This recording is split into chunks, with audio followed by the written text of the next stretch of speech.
ये कहानी है एक अतुलनीय पराक्रम की, ऐसे योद्धाओं की जिन्होंने अपने प्यारे देश के लिए बिना झिझके अपने प्राण न्यौछावर कर दिए। ये कहानी है असीम वीरता की, गाथा है अमर बलिदान की। ये कथा है एक ऐसे देश की जो संकट में एकजुट हुआ।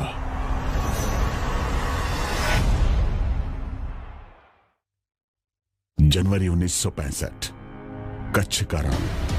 पाकिस्तान ने कच्छ के रण के 50% हिस्से पर अपना दावा ठोक दिया।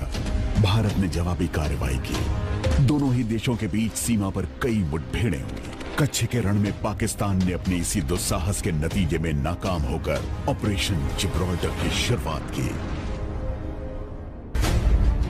अगस्त 1965, कश्मीर घाटी। पाकिस्तान के हथियारबंद घुसपैठियों के कश्मीर में घुसने की खबर मिली।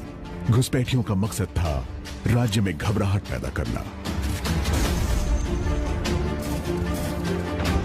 पाकिस्तान अपनी इस हमलावर कार्रवाई को यह शक्ल देना चाहता था कि कश्मीर के लोग भारत के खिलाफ उठ खड़े हुए हैं और इसी बहाने से वो कश्मीर को अपने साथ जोड़ने के लिए अपनी सेना का इस्तेमाल करना चाहता था। इस चाल को उसने नाम दिया था ऑपरेशन जिब्राल्टर। आखिर किस कारण पाकिस्तान ने यह सोचा कि 1947 में उसकी जो योजना नाकाम रही वो 1965 में सफल हो जाएगी? प्रधानमंत्री लाल बहादुर शास्त्री ने ऐसे नाजुक दौर में देश की बागडोर संभाली जबकि हाल ही में हमने चीन के साथ एक मुश्किल युद्ध लड़ा था। हमारी सेनाएं बदलाव के दौर से गुजर रही थी और हम गंभीर खाद्य संकट भी झेल रहे थे। दूसरी तरफ पाकिस्तान को अमेरिका से बेहद उन्नत हथियार और साजो सामान मिल चुका था। लेकिन यह पाकिस्तान की एक बड़ी भूल थी। वो ये भूल गया कि किसी देश की असली शक्ति उसके सैनिकों के मनोबल में होती है, उसकी मशीनों में नहीं। भारतीय सैनिकों ने हमेशा अपने जीवन का बलिदान देकर भी देश की रक्षा की है और तिरंगे के मान को हमेशा कायम रखा है। भारत ने पड़ोसी के इस हमले को हल्के तौर पर नहीं लिया। प्रधानमंत्री शास्त्री ने शत्रु का मुंह तोड़ जवाब दिया। अगर तलवार की नोक पर या एटम बम के डर से कोई हमारे देश को झुकाना चाहे, दबाना चाहे, ये देश हमारा दबने वाला नहीं। तो एक सरकार के नाते हमारा क्या जवाब हो सकता है सिवाय इसके कि हम हथियारों का जवाब हथियारों से दें। फौरन ही ऑपरेशन जिब्राल्टर को जड़ से खत्म करने की योजनाएं बनाई गईं। यह था पाकिस्तान के कब्जे वाले कश्मीर में मौजूद हाजी पीर बल, जो भारत के उरी और पुंछ शहरों के बीच मौजूद था। 25 अगस्त को ऑपरेशन बख्शी की शुरुआत की गई ताकि हाजी पीर पास को अपने नियंत्रण में लिया जा सके। वन पैरा के सैनिकों ने मेजर रंजीत दयाल के नेतृत्व में बेहद खराब मौसम और बारिश की परवाह न करते हुए घनघोर अंधेरे में इस खतरनाक पहाड़ की फिसलन भरी ढलानों पर चढ़ाई की ताकि इस दर्रे पर हमला किया जा सके। और फिर उन्होंने सफलतापूर्वक हाजी पीर की चोटी पर तिरंगा लहरा दिया। मेजर रंजीत दयाल को महावीर चक्र से सम्मानित किया गया क्योंकि उन्होंने बेहद मुश्किल बाधाओं के बावजूद अपना निर्णायक और प्रेरणाप्रद नेतृत्व प्रदान किया था। हाजी पीर पास पर कब्जा होने से ऑपरेशन जिब्राल्टर की हवा निकल गई और शत्रु की योजना धरी की धरी रह गई।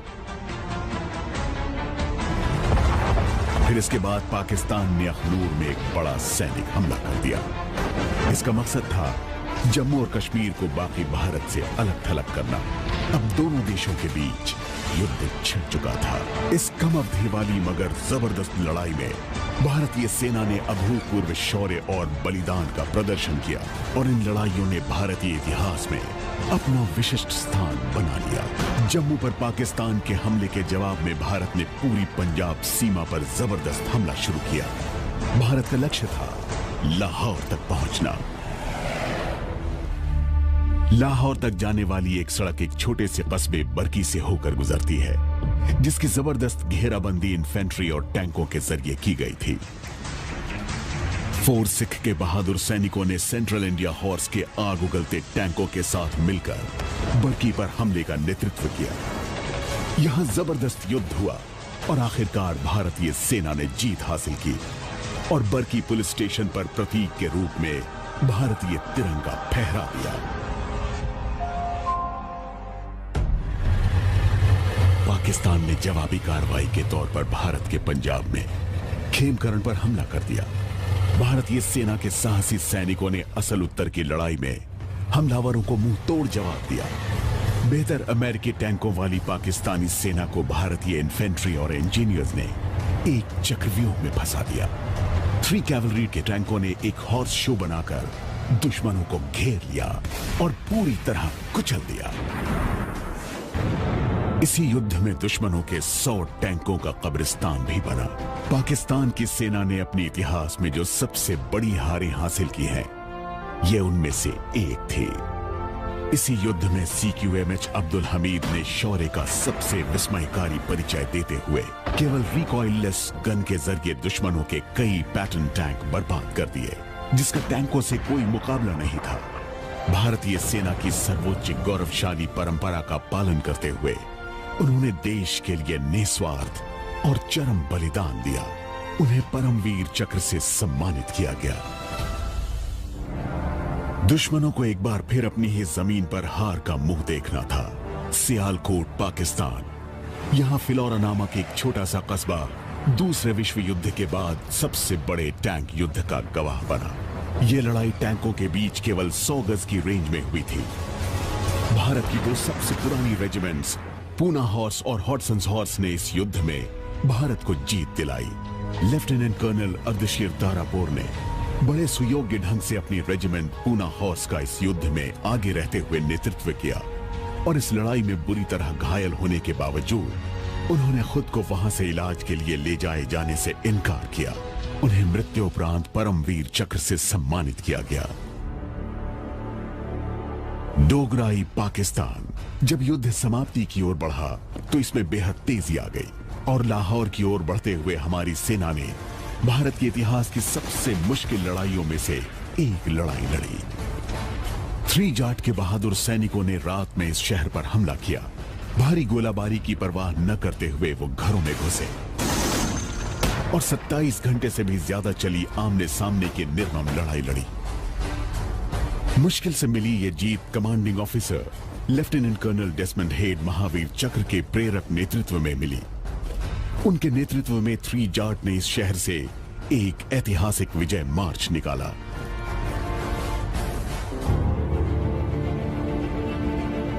हमारे योद्धाओं ने हमारे साहसी हवाई योद्धाओं की सुयोग्य मदद से पाकिस्तानी सेना को जहां का तहां रोक दिया।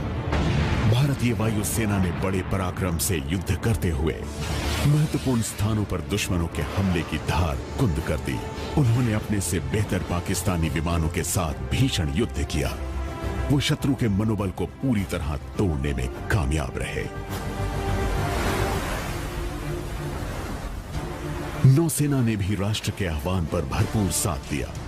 हमारे इन प्रहरियों ने हमारे समुद्रों में अपना फैलाव करने की दुश्मन की साजिशों से देश की रक्षा की।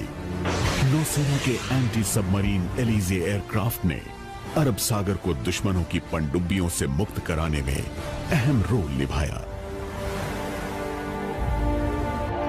देश भर के योगदान और दुआओं की बदौलत हमारी सेनाओं को जबरदस्त मनोबल मिला।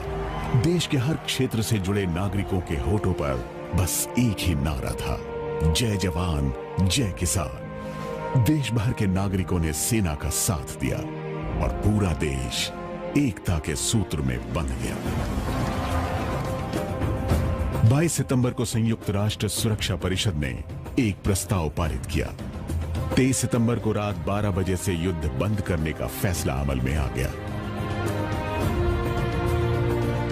कश्मीर, पंजाब, राजस्थान और गुजरात में लड़े गए युद्धों में भारत ने 1920 वर्ग किलोमीटर क्षेत्र अपने कब्जे में किया, जबकि दुश्मन के हाथ केवल 540 वर्ग किलोमीटर इलाका ही लगा। देश के 2862 बहादुर पुत्रों ने अपनी मातृभूमि की रक्षा हेतु अपने प्राण न्यौछावर कर दिए। 211 वीरों को वीरता पदकों से सम्मानित किया गया।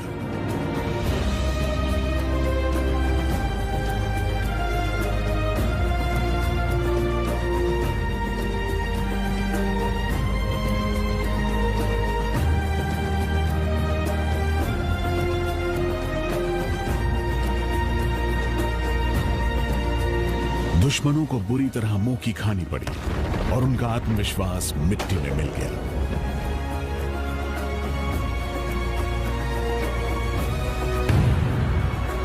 शौर्य से भरे इन अभूतपूर्व कारनामों और चरम बलिदान के कारण पूरे देश में देशभक्ति की लहर फिर से जीवंत हो उठी। 1965 के युद्ध के 50 वर्ष पूरे हो रहे हैं और यह समय है कि देश के हर कोने में बसे सभी भारतवासी एकजुट होकर उन योद्धाओं को याद करें जिन्होंने देश की एकता और भारत के सिद्धांत आधारित अस्तित्व के लिए खुद को कुर्बान कर दिया।